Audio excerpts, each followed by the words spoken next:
It's Sunday, 26th of July, the year 2020, and the pretty Hertfordshire village of Barkway is about to experience a sound it hasn't heard for almost 5 months.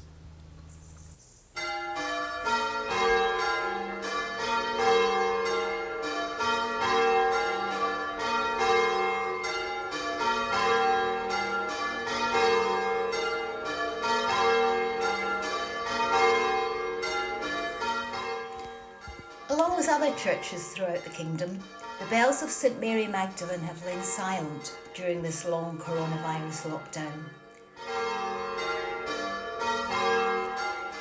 But this morning, the doors are open, the ringers are back in their, albeit socially distanced, places.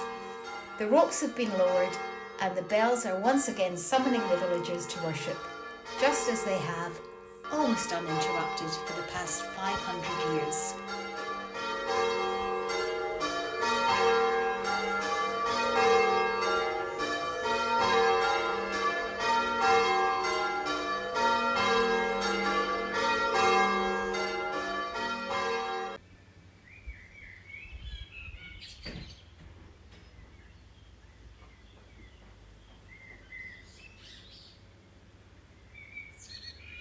Welcome back, the Barkway Bells.